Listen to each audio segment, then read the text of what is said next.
Shields up, Iron Breakers. Rurikhan here coming at you with another video. Welcome back to Monster Hunter World Iceborne, and by far one of the most requested videos ever since Fatalis was released is my traditional armor/weapons review of the Fatalis equipment. Now I should mention, for those of you that never really seen a video in this particular format, it is a little bit less of a review and more of a gut reaction when I initially see the equipment of a new monster that is added into the game. And usually this is done on the live stream when that monster is released. However, in the case of Fatalis, we didn't really get a kill on the very first day, so I never really had a chance to react to all of the equipment and all of that jazz in a live stream format. As a matter of fact, it was my intention to kill Fatalis out of the stream so that I wouldn't get spoiled to all of the Fatalis equipment, so that I could do a stream later and kind of like give you my gut reaction to all of the Fatalis equipment. Unfortunately, what ended up happening is that I was spoiled because people were tweeting all about it, people were posting all about it on YouTube, and it was basically unavoidable, right? Because when you're a content creator, you need to be aware of what is happening in social media, and despite me trying as much as I could to steer clear, like the first thing that was spoiled for me was the shelling type for the Gunlance, because you guys know that that's one of the most important things for me as a Gunlance main. The next thing that was spoiled to me was the 2-piece set bonus. So it's like everything was spoiled to me, and just having like that initial reaction was just going to be a little bit fake. So what we're going to be doing in this video is I'll be going through all of the weapons and I'll be telling you guys my thoughts on them. And then we'll go through the armor, and I will try to explain to you guys another point that I wanted to bring up, which is why I feel that this particular armor set is too powerful. And please watch the video until the end before you're like, here we go, Rurikhan's crying that the power creep is a problem and all of that. I get a feeling that a lot of people don't actually understand where I'm coming from when I say stuff like that. So just please watch until the end, and we'll see if we can come to some sort of understanding or not. But anyway, let's get things started, and I'm going to be starting with the gunner weapons because that is the part of the game that I'm the least experienced with, so I don't know a whole lot about gunner weapons. I don't tend to play them all that much.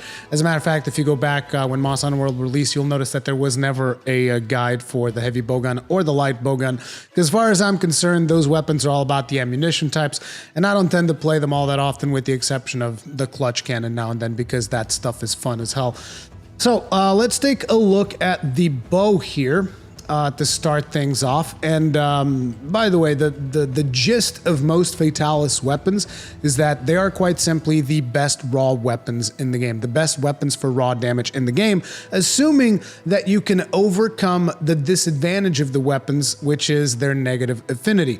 And the thing is, these are basically weapons that are made to be used with the Fatalis set, because if you use the Fatalis equipment set, you're going to be able to get a lot of affinity, because you just have so many friggin' slots that you can go get your critical eye, your maximum might. If your weapon works good with maximum might, you can get weakness exploit, you can get crit boost, you can get all that and then some, and still have a bunch of comfort skills in your set, which is why these weapons are essentially designed to be used in tandem with that set, just because of the versatility of skills that you can put on it.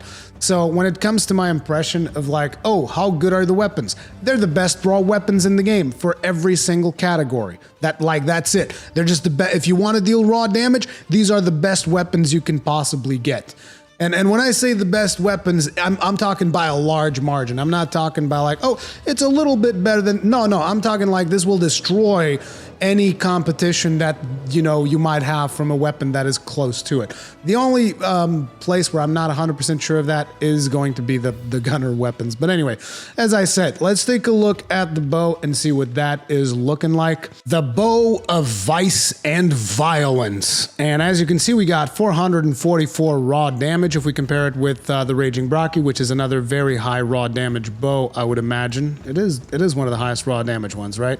Yeah, 360 compared to 444 raw damage. Like I said, it is redonkulous. It's also got 2 tier 4 slots, and you have every single coating with the exception of blast. So an extremely good bow if you're looking to deal raw damage. The thing is, bows tend to excel at elemental damage, so I'm not sure how the math is going to pan out there, but like if you want to do something like maybe a dragon piercer bow, then I think you can't really go wrong with the bow of ice and violence. But anyway, let's take a look at what the bow actually looks like. You can see in the picture there, it looks like basically it's got the face of Fatalis on it, so it's a pretty good looking bow, at least in my opinion. It's not really my personal style because it's demonic as hell, but it definitely looks really good and it's very adequate for the monster that it represents. You can see it sheathed here in my back in the preview. It looks like you basically open up Fatalis's head like right? It's just like, and then it closes up when you fire it. I think it's a very good looking bow, and naturally it's got the best raw damage in terms of bows. So I would consider this to be a win for the bows. Now, let's take a look at the heavy bowgun. Now, the bowguns are actually the few cases where you actually see an evolution in the Fatalis weapon. So as you can see, the Rurikhan in there starts with just like a couple of spikes on the end of the bowgun.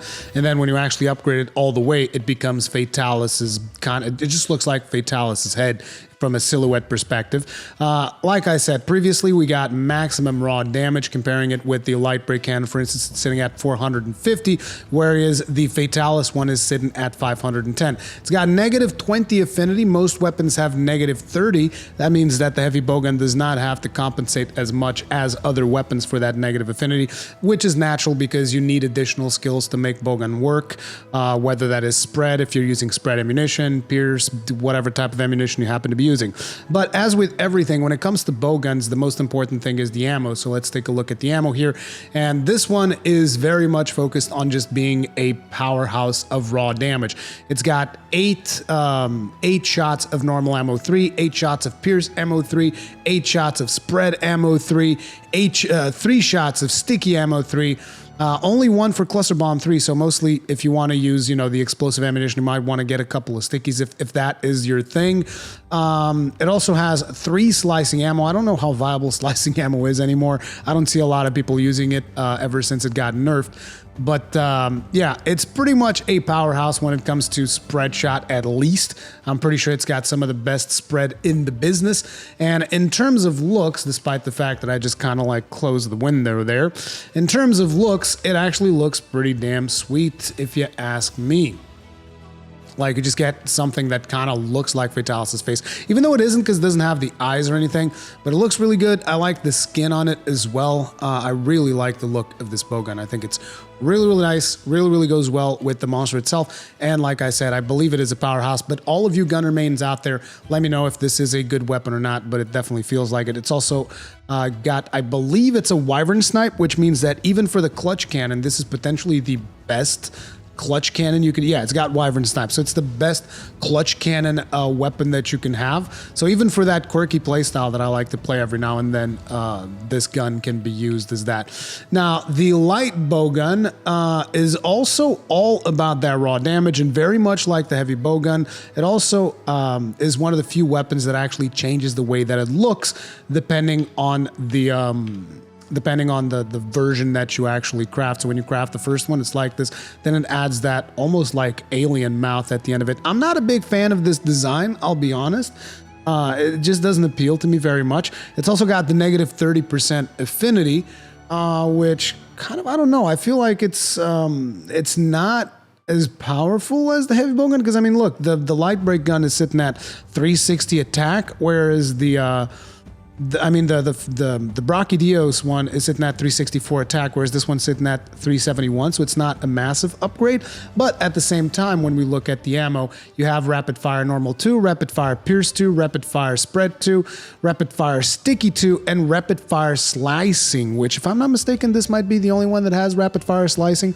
I don't know how viable any of this is. I don't actually know how good the actual weapon is, because like I said, I'm not particularly keen on guns.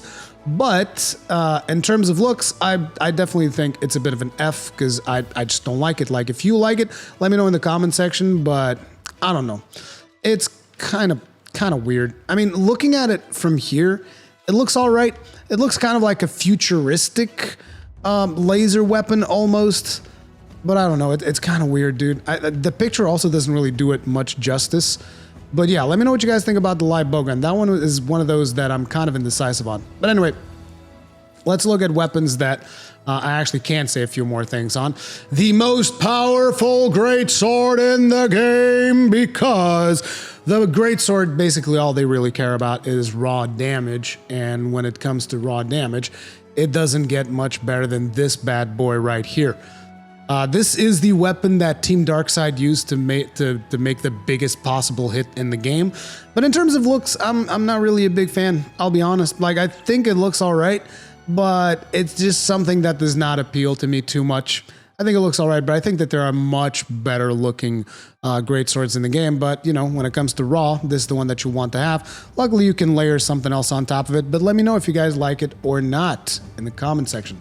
Then we got the longsword, and the longsword, I can tell you right now, you know, when it comes to the greatsword, I was like kind of indifferent to it, right? I'm like, it's not my favorite one, but it's whatever. But this longsword is ugly. I'm sorry, this is ugly, dude. Ugly as hell. I never liked great swords that look like this. I think great sword is supposed to just be like one big blade. It definitely looks appropriate for the monster that it is.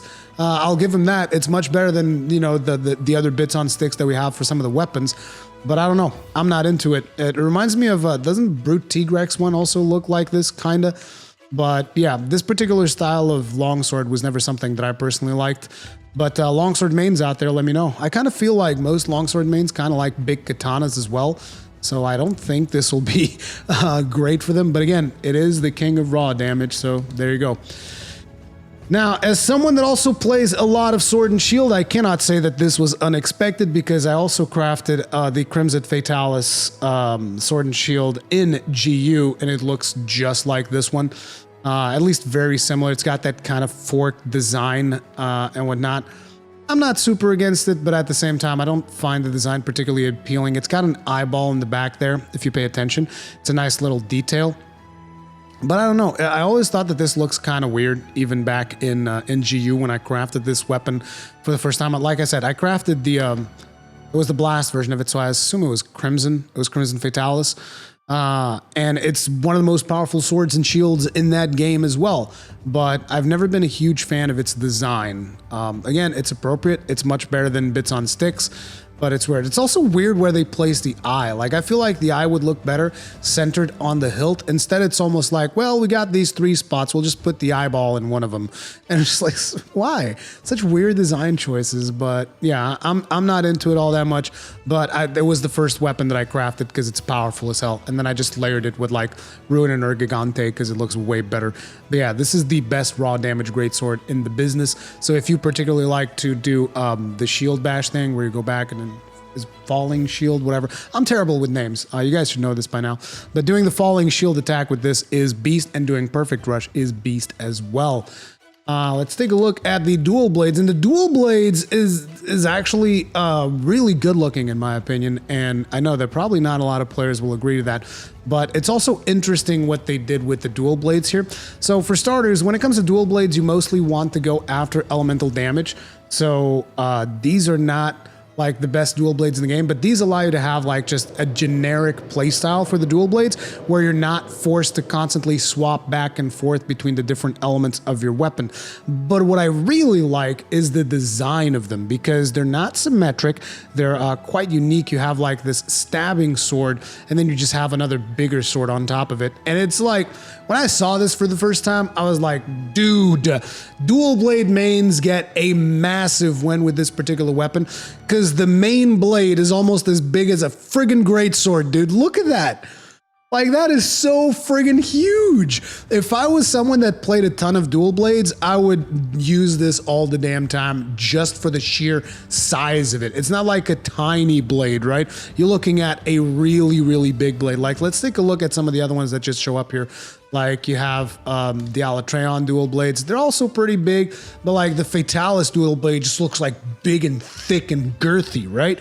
You got the Lightbreak twins, which, you know, I guess they have been getting a little bit bigger, but Still, dude, nothing beats the size of this Fatalis dual blade. It's almost as big as a greatsword, dude, and I think it looks amazing. And I like the fact that they have this non-symmetrical look to them, because that is one of the things that we're going to be seeing a lot during Monster Hunter Rise, I think, considering the dual blade design that they showed in some of the gameplay there. So I think that this is going to be something that moving forward we're going to be seeing a lot in Monster Hunter games. Dual blades that are not necessarily symmetrical, like these ones or these ones or these ones, which, as you can see, these are all extremely symmetrical designs. I like it when they go out of their way to make them look a little bit more unique. But anyway, yeah, I think it was a massive win for the dual blades in terms of looks. Not necessarily so maybe in terms of gameplay, because I assume that you can still get better results by going after the elemental playstyle, because that's essentially what dual blades are designed to do. Dual blades, bows, and to a certain extent sword and shield, but sword and shield a little bit less than those. Then we have the hammer. And the hammer, this is pretty much, very much like the great sword. You kind of just like have to use this one moving forward because it's the best. And it is a beast. It's also looking at only minus 20% affinity. Interesting. I didn't realize that the hammer was also negative 20% affinity because, you know, like I said, most weapons are minus 30, but that's good. That means that this is just straight up the best hammer in the game. In terms of looks, it looks all right, but it's not my favorite thing. Like I just, my taste in hammers is more, do we have an example here? It's more like these blocks. I like big blocky hammers, right? I just like a stick with a big ass block on top of it. And, you know, the overly designed horns and stuff, I'm not into it too much. It's too many curved lines. So I'm not a big fan of the design, but I can understand why this design is appealing, and I think it is very adequate for the monster that it is portraying. And in terms of stats, like, this is just the best hammer in the game, straight up, as far as I'm concerned anyway. Then we have the hunting horn, which, if I'm not mistaken, it actually had some pretty good tunes. Because, like I said, I did do this on Twitch. Let me take a look at the tunes here. So we got self-improvements, all melody effects, extended knockbacks, negated attack up L, impact echo wave, and impact echo dragon. I love impact echo wave more than dragon, but again, I'm not really a main of the hunting horn. And it's just a friggin' electric, well, it's not, people corrected me, it's not an electric guitar. It's actually a bass, which is kind of like the less cool version of the electric guitar. I'm joking. All you bass players out there, don't kill me. I know you guys get enough crap from people that don't even understand music. But yeah, it's kind of like a bass, and I just think it looks amazing. I think it's definitely the best looking hunting horn in the game, straight up. And I actually don't think I've heard the melody that this plays, but I remember that the one from Zenogre was really cool, at least. I haven't had a chance to listen to this one yet. I'll do that at some point. And it's also got good melodies to go with it. It's going to have the best raw damage in the game. I didn't really check on the affinity, so let me have a look-see here. What's the affinity of this looking like? Minus 20%, so it's one of the better ones. I'm actually surprised. I had this idea that most of the weapons were at minus 30, but I'm seeing a lot of them at minus 20, which is really good. Like, this is just probably one of the best hunting horns in the game, and you can see that that's kind of like a theme when it comes to Fatalis weapons. They're just like, it's just the best. It's the best. And I know that a lot of people are like, well, yes, Rurikhan, we killed the toughest monster in the game. We deserve to have the best weapon in the game, and we'll get into that when we get to the armor. So let's take a look at the lance. True Fatalis lance, also sitting at minus 20% affinity. I'm getting really surprised. I thought that more weapons were minus 30. So is the dual blades minus 30? Because now I just have to double check. Now I just have to double check all of this information. Yeah, dual blades is minus 30 because they attack real fast, and if they crit too much, it would be a pain. The SNS, I'm like 99% sure it's minus 30 because I already crafted it, even though if I haven't been using it. Yep, it's minus 30%. And the great sword is also minus 30. The long sword is the great sword minus 30? I'm pretty sure it is. And the longsword is definitely minus 30 as well. So there's a lot more weapons that are minus 20 than I was aware of because I didn't pay too much attention to it. Okay, minus 30 as well. Anyway, the lance, as I was saying, because we were at the lance right now, We'll save the Gunlance for last because you guys know the Gunlance is my main weapon. Just a uphold tradition. I'll keep it that way despite the fact that it was spoiled for me. The True Fatalis Lance, I actually think it looks really good. I always love the Lance shields. I think Lance shields always look the best, okay? If I could just like port all of the Lance shields to put them on all of the Gunlances, is like 9 times out of 10 they would look better. I mean, did you guys even see the Safi Jiva Gunlance shield? What a joke. It's like a friggin' bat with its wings stretched out. It looks terrible. Sorry. I'm a big fan of shields. You guys know this. I mean, shields up iron breakers and all that. But we're looking at 851 raw compared with Raging Brocky, which was 690. That's a huge raw damage upgrade. It's got decent sharpness. Remember that the Fatalis set is also going to bring in 2 razor sharp spare shot, which means that, you know, you can really get a lot of mileage out of that little bit of purple sharpness that you have there. Particularly if you get the gloves, the alpha gloves, which come with additionally 3 handicraft, you can really get a lot of mileage out of these weapons in purple sharpness. Now, the Lance is one of those weapons that does benefit a lot from element because like poke, poke, poke, poke, poke. But at the same time, if you put this amount of raw into it, I would definitely run a Lance. I would definitely run this Lance if I was maining Lance right now. And I love Lance. I think Lance is amazing. Let's take a look at it from a, oh my God. Oh man. Oh man, dude, the jealousy. You guys have no idea the jealousy whenever I see a big, fat, girthy shield like this. I just love it. I think this shield looks amazing. My biggest complaint is that it is a little bit small from a vertical standpoint, so it leaves you open for being attacked from above. Because, you know, I always look at shields in games like from a functionality standpoint in terms of like, you know, actual application, which is why I hate the Alatreon Gunlance shield because it's got a big gaping hole in the middle. It's like a target for monsters to hit you there. But yeah, dude, this shield looks amazing. And the cool thing about this Lance is that it almost just looks like an oversized sword. Like you see the hilt with the guard and all that. It almost just looks like an oversized sword. Just look at the image of it here on the right.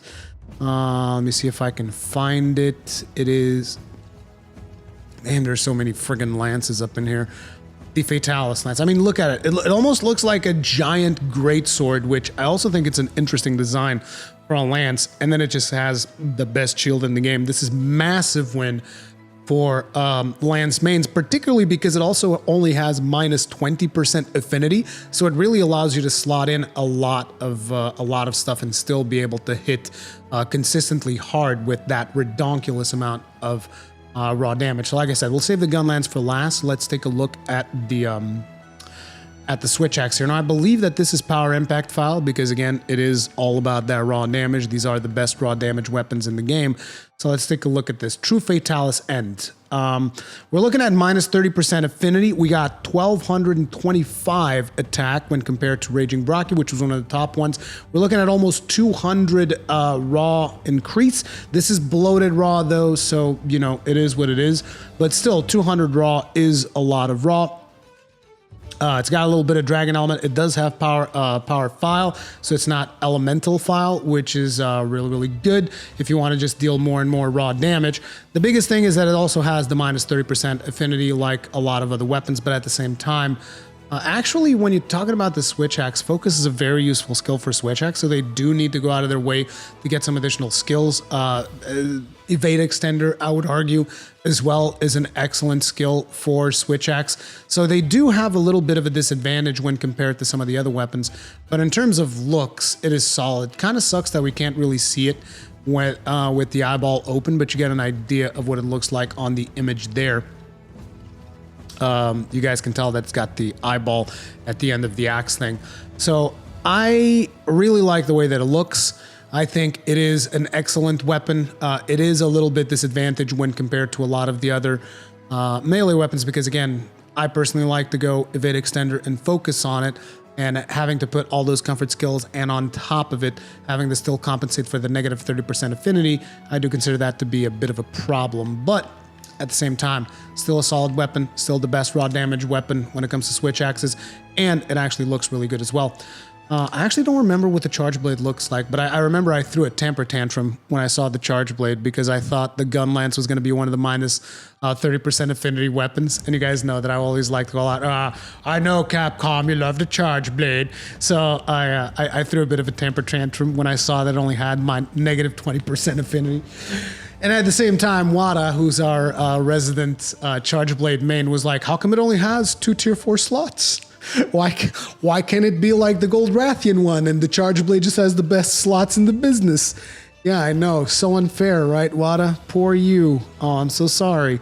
But anyway, the true Fatalis Charger. You're looking at 1,224 raw damage compared to Brachydios's 1080, which is no longer particularly impressive when compared to Fatalis, but Fatalis basically coming in with impact files as well, so it's going to be best raw damage in the business. Like I said, that's kind of like the ongoing theme with the Fatalis weapons. You still have the nice tier 4 slots, and again, it's just the best raw damage you can have for a Charger Blade straight up. It does appear to have a little bit less purple sharpness as some of the other weapons, but like I said, you grab those Fatalis Alpha handguards, you get an additional 3 handicraft, and you get the true razor sharp, and that's not really a big problem anymore. So let's take a look at the weapon itself. Unfortunately, I cannot see it unsheathed, but it looks really cool. I initially even thought when I saw this design, I thought that these things that you see down here were like stitches and it was going to open up, but no, those are actually teeth. Them's teeth. Fatalis's teeth is like Fatalis's mouth. I think the design is beautiful. The blade looks gorgeous. And yeah, I do need to craft this one just to see the animations a little bit better, but I would consider this a massive win for Charge Blade mains, particularly because of that only negative 20% affinity. Finally, we have the Insect Glaive. And again, Insect Glaive, another one of those weapons that does benefit a lot from high elemental damage. So in here, you're just getting an overall generic use Insect Glaive. It's also sitting at the negative 30% affinity, but it is sitting also on 1100 raw damage, which when compared to Raging Brachy was 930. You know, you guys see the theme here. It's close to additional 200 raw damage for every single weapon, just about, with the exception of the light bowgun. Light bowgun really feels kind of weird when it comes to the amount of raw damage it gets. But again, I don't know the modifiers for light bowgun. I don't play that much light bowgun, so maybe there's a reasoning behind that. It's also got the Spirit and Strength Boost Kinsect, which for those of you that don't know what that does is, you know, there's the new mechanic where you feed your Kinsect, and usually if you feed it, you know, ammo that comes from a monster, it increases the damage that it does, and then if you feed it ammo that comes from the field, it just increases the amount of stamina that your Kinsect has. With Spirit and Strength Boost, what you get is, regardless of what ammunition you feed it, you get both buffs at the same time. So this is, in my opinion, one of the best Kinsect bonuses that you can get for overall use of the Insect Glaive. And also, Kegrin, our resident, like, I hesitate to call him an Insect Glaive main, but he kind of, he plays the Insect Glaive more than all of us, I guess. And this is his favorite Kinsect bonus, so I assume it's probably one of the best ones. And then you can see that the Fatalis eye on the Insect Glaive actually glows the same color of your Kinsect, because traditionally on all the other weapons, if you look at the Fatalis eye, which you can see there on the bottom lower hand side, it's usually like glowing yellow, orangey, almost like the Eye of Sauron, right?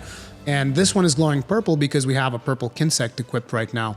So, you know, depending on your Kinsect, the color of the eye changes, which is a nice little detail. I mean, most Insect Glaives do that, but, you know, and in terms of looks, it's no slouch either. I think it looks really good. It looks appealing. It looks very adequate for the monster that it is. It's got a couple of horn bits there. But yeah, I like it. I like the design of this one. I think it's a fantastic Insect Glaive. But again, Insect Glaive is one of those weapons that I still feel that you will want to swap around depending on the element. But at the same time, if you're playing mostly ground glaive, heavy raw is also going to be a big factor. So, you know, this more for ground glaive. And then if you want to go more into aerial glaive and whatnot, which I know that most people don't tend to play, then you might want to go more after the counter element of the monster that you are fighting. And finally, let's take a look at the Gunlance, shall we? like I said, this was the first weapon that was spoiled for me from all of the Fatalis things, because it just popped up in my feed. People were telling me that, oh, it's normal shelling 7, you don't get long shelling 7, and I always found it interesting because I told everyone. Like, I told everyone, whether it was on Twitch, whether it was on the live streams that I do on YouTube, a lot of people were like, Rurikhan, you think we're going to get long shelling 7? And I said, no, we're not going to get long shelling 7. And the reason that I said that multiple times is because Capcom, for whatever reason, they're always scared that the Gunlance is going to be overpowered. Despite the fact that if you go look up parses and stuff, Gunlance is always like really on the low end of things. I don't know exactly what position it's on. I'm pretty sure it's nowhere close to the top 5 weapons. But for whatever reason, as a Gunlance main, I feel like Capcom is actually scared of the Gunlance. They're scared that all of a sudden Gunlances will become broken and just dominate everything, which makes me wonder, like, how do you feel about the heavy bowgun? Like, please tell me your thoughts on the heavy bowgun, Capcom. Please explain. Like, why do the Gunlance mains are always suffering and wondering, why does my weapon need all of these drawbacks? And at the same time, you just look at the heavy bowgun, it's like, hey, what's up? I can KO a monster forever. I can kill a monster before it even gets up.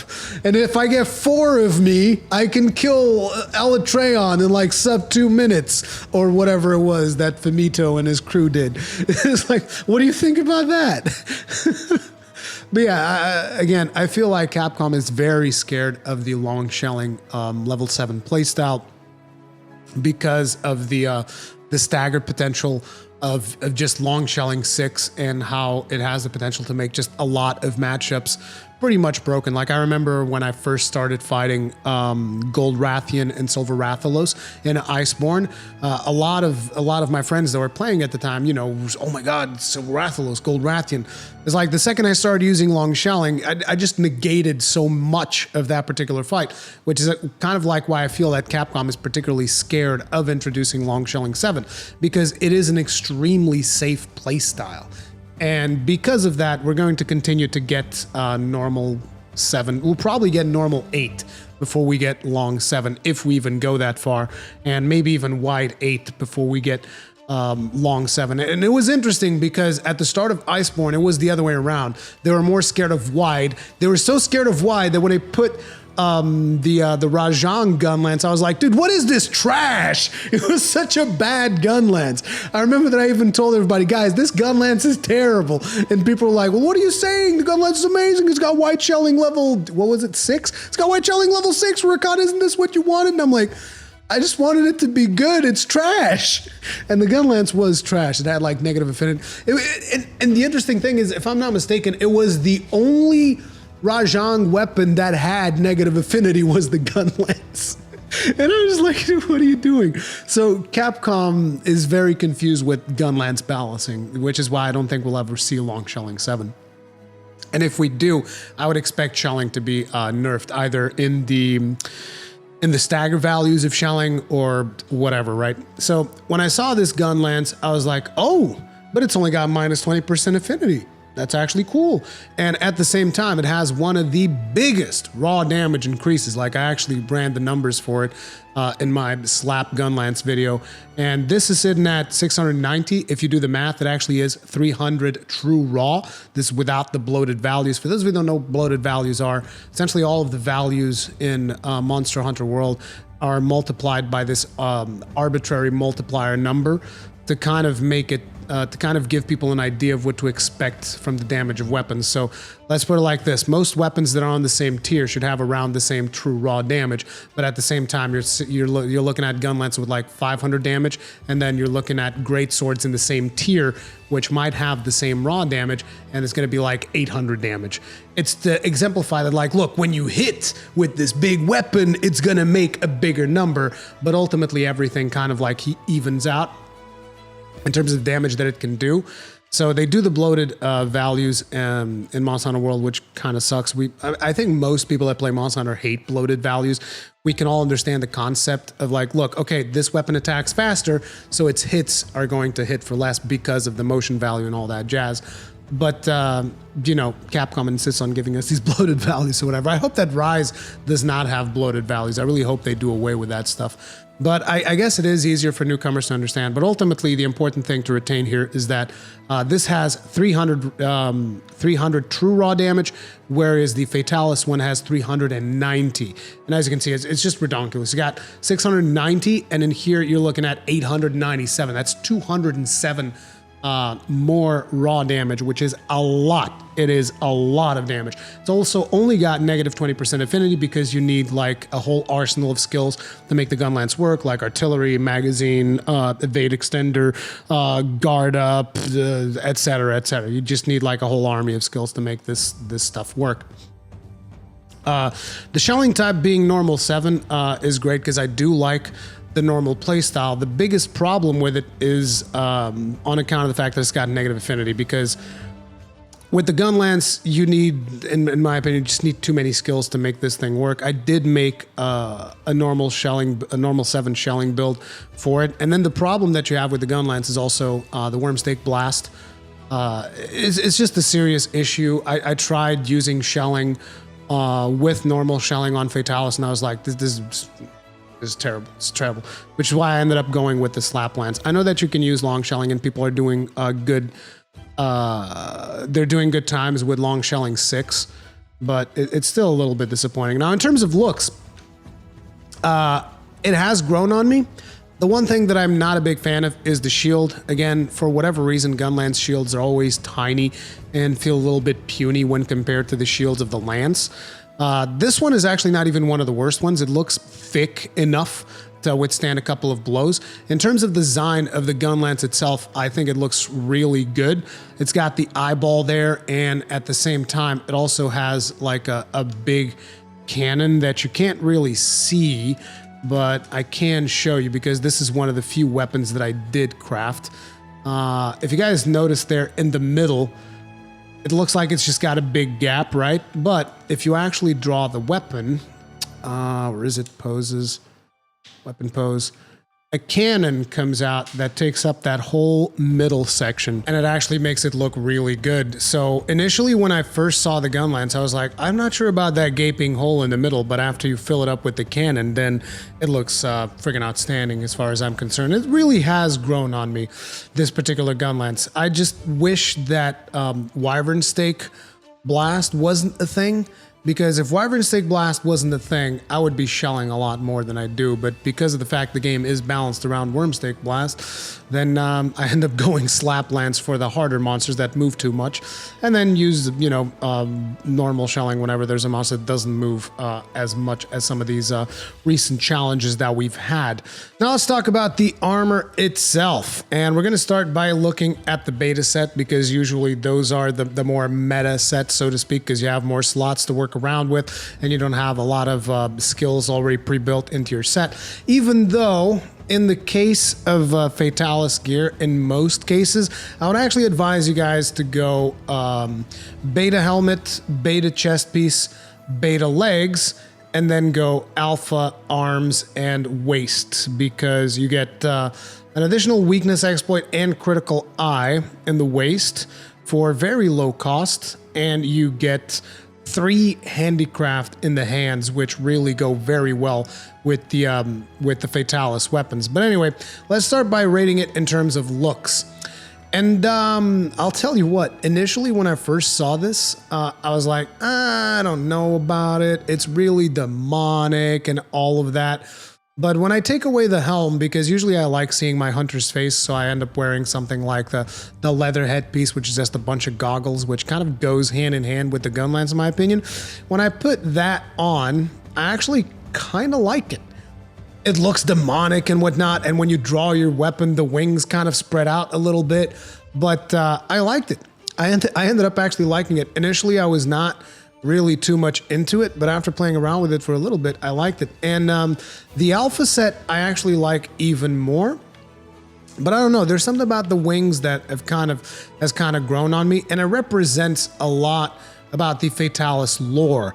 Now again, I'm not a lore buff, as you guys know, but there is the legend that essentially hunters who wear Fatalis' armor kind of become possessed by the spirit of Fatalis and eventually transform into a Fatalis. That's like part of the Fatalis lore.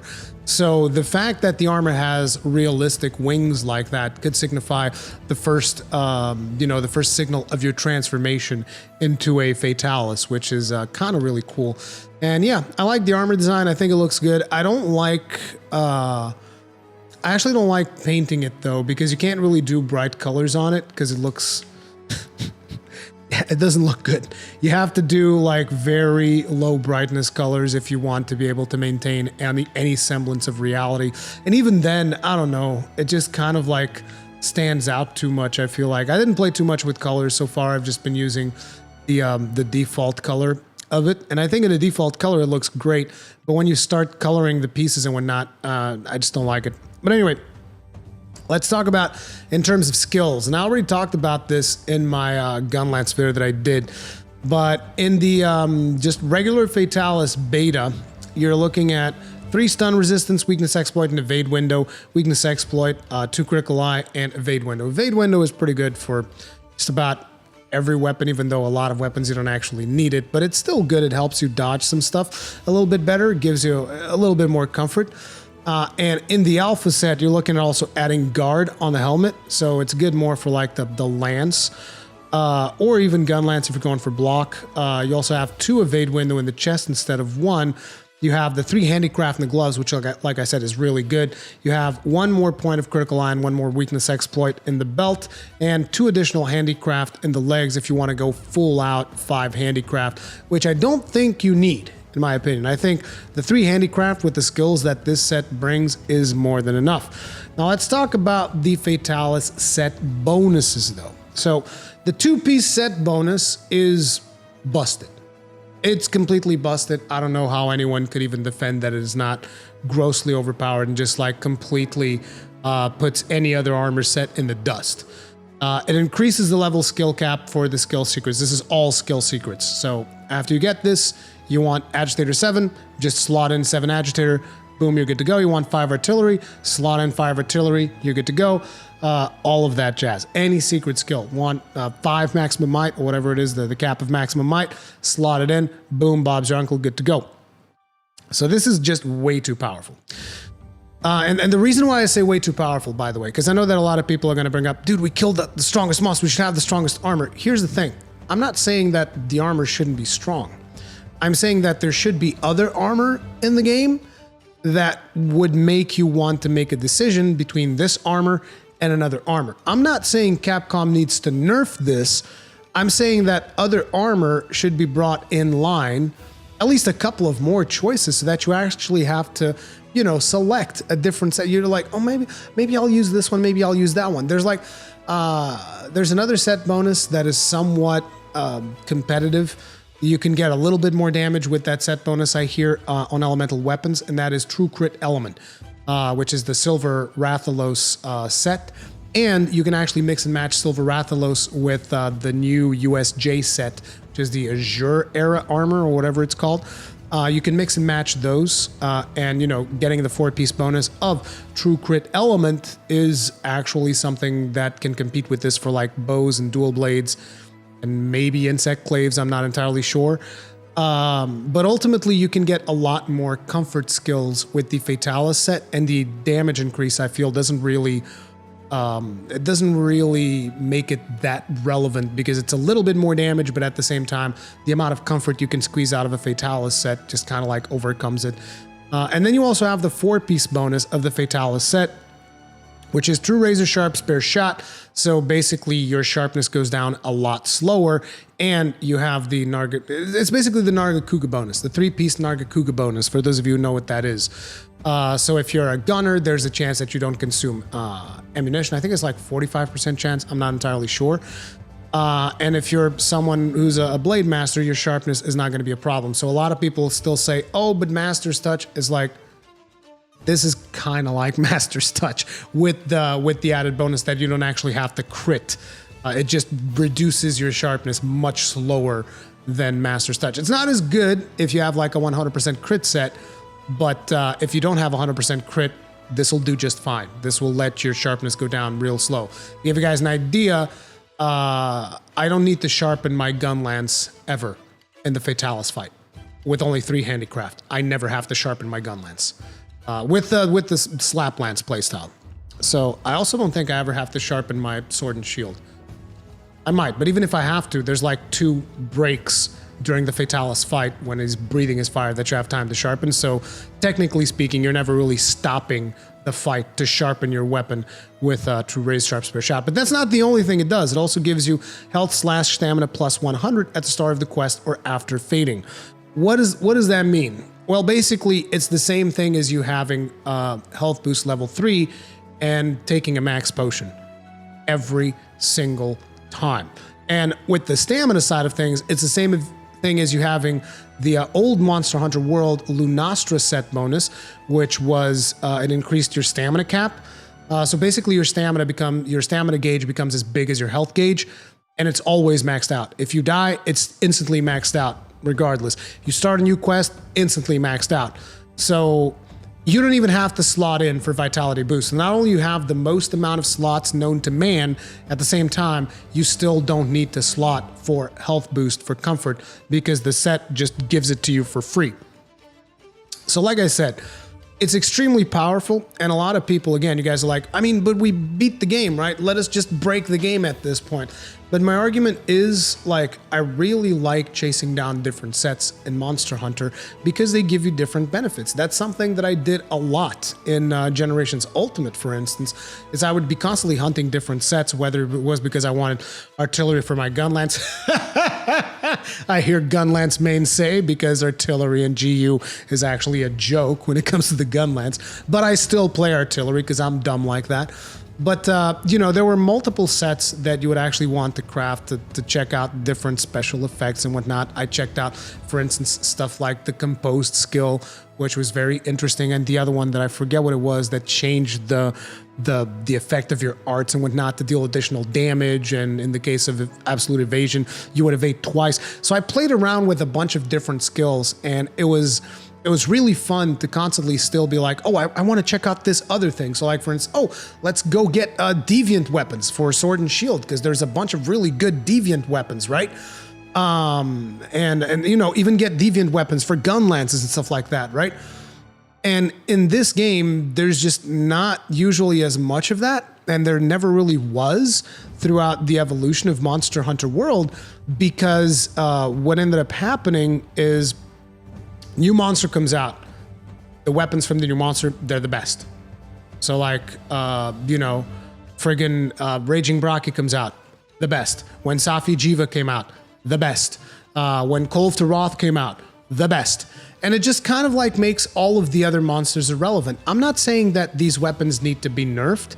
I'm saying that we should have more choices as hunters as to which weapons we should use. And I know that there's a lot of people out there that go and they're like, but Rurikhan, you don't have to use the most powerful weapons.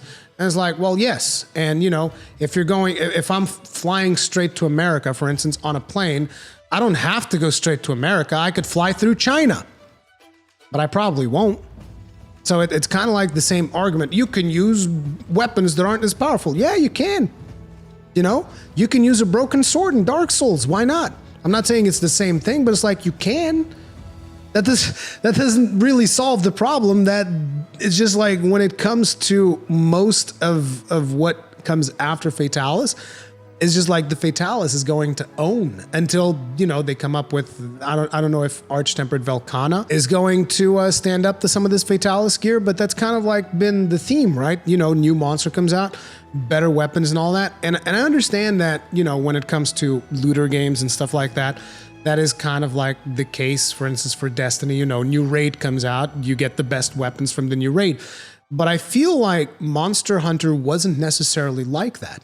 You know, even though you have the new monsters, they usually would provide you with a new playstyle, but you could still go back to the other monsters for different things that they would excel at. And that's the point that I'm making. Ultimately, I don't feel too strongly about it because I think that people think that I'm like, oh my God, this is the end. It's doom and gloom. It's like, no, oops, sorry, banged the microphone. It's not doom and gloom. It's not the end. It's just something that I personally liked when there was a bit of a better balance between the gear, and I kind of like felt motivated to go out and hunt other things, to do different sets and try out different things.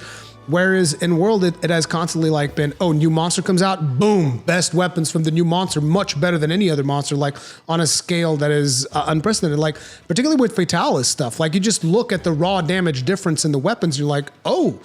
And you guys are like, oh, but Rurikhan, elemental playstyle is a thing. Yeah, go watch my elemental playstyle makes me mauled video, and you'll understand how I feel about elemental damage in this game. But anyway, this video is probably way too long as it is. Hopefully you guys enjoyed it. If you did enjoy it, make sure to hit it up with a like. If you did not enjoy it, hit it up with a dislike. Feedback is important. Thank you all very much for watching. I'll see you guys on the next one. Stay strong, stay safe. Peace out.